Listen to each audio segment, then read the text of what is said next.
Iisa-isa ang hula ng mga netizens sa pa-teaser nila Derek Ramsey sa latest Instagram post patungkol sa kanyang excitement kasama ang kanyang misis na si Ellen Adarna. Sabi ni Derek sa caption, "Can wait Maria Ellen Adarna. Alam mo na." Sagot naman ni Ellen, "Where are you coming home ba?" Komento naman ng kanilang mga fans, baka buntis na si Ellen sa unang baby nila ni Derek at posibleng nasa 5 o 6 na buwan na. Hindi pa naman nahahalata sa ilang post ni Ellen pero sa huling IG post ng aktres, nakuha sa moving up ng kanyang anak na si Elias para may kalakihan na ang tiyan at tinatakpan pa niya ito. Sa ngayon ay wala pang kumpirmasyon mula kay Ellen at Derek.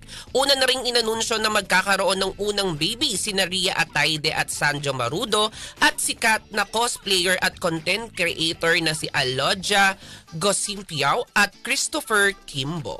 At yan ang entertainment news na nag-iisang Diyosa sa balat ng radyo. Ako si Josayan Tatak Aramen.